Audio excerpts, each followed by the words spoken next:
नमस्कार दोस्तों, आज हम चर्चा करेंगे जम्मू कश्मीर परिसीमन आयोग की।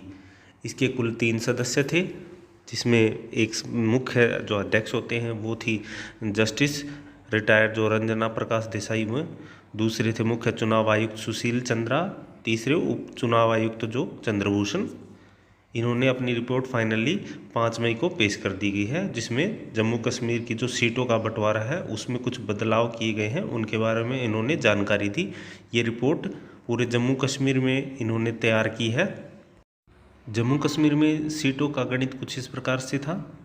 5 अगस्त 2019 से पहले जम्मू कश्मीर विधानसभा में कुल 111 सीटें होती थी।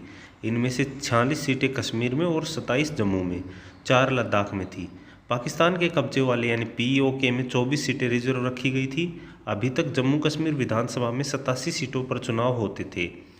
अलग केंद्र शासित बनने के कारण लद्दाख की 4 सीटों को हटा दिया गया है। इस तरह विधानसभा की कुल 83 सीटें बची, लेकिन परिसीमन आयोग ने इनको बढ़ाकर 7 सीटें अभी इनकी बढ़ा दी गई हैं। 2019 परिसीमन आयोग गठित किया गया था 2019 में। जैसा कि हमें पता है कि 2019 में जम्मू कश्मीर को एक केंद्र शासित प्रदेश बना दिया गया और उसके साथ ही परिसीमन आयोग भी बिठा दिया गया था। 370 खत्म कर दी गई थी। आयोग ने नए मसौदे में कश्मीर सांबा के बारामूला, कुपवाड़ा, श्रीनगर, कुलगाम और अनंतनाग जिलों में बदलाव किए हैं। कुपवाड़ा एकमात्र ऐसा जिला है जिसमें विधानसभा क्षेत्र जोड़ा गया है। अभी तक कश्मीर सांबा में 46 और जम्मू सांबा में 37 सीटें थी।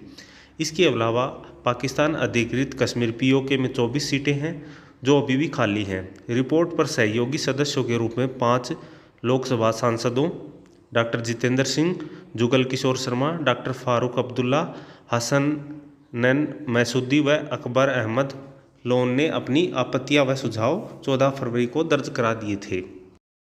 आयोग के सदस्य के रूप में जस्टिस सेवानिवृत्त रंजना देसाई के नेतृत्व में गठित इस पैनल में मुख्य आयुक्त सुशील चंद्रा और जम्मू कश्मीर के राज्य चुनाव आयुक्त इसके पदेन सदस्य हैं। परिसीमन आयोग ने अपनी अंतरिम रिपोर्ट सहयोगी सदस्यों को 4 फरवरी को सौंपी थी। फरवरी 2022 में आयोग को काम पूरा करने के लिए 2 महीने का विस्तार दिया गया था, वरना आयोग की समय सीमा 6 मार्च को समाप्त हो गई थी। 7 साल लगे थे पिछला परिसीमन में। केंद्र सरकार द्वारा पिछला परिसीमन 1995 में किया गया था, जहां पैनल को अपनी रिपोर्ट देने में 7 साल का समय लगा था, जबकि मौजूदा आयोग को कोरोना वायरस महामारी के बावजूद अपना काम पूरा करने में 2 साल से ज़्यादा समय लगा। मार्च 2020 में अपनी इस पैनल को 2021 में 1 साल का विस्तार दिया गया था। नए जम्मू कश्मीर में कुल 90 सीटें होंगी, जिनमें कश्मीर सांबा में 47, जम्मू सांबा में 43 और अनुसूचित जाति को 7 सीटें, अनुसूचित जनजाति को 9 सीटें दी गई हैं।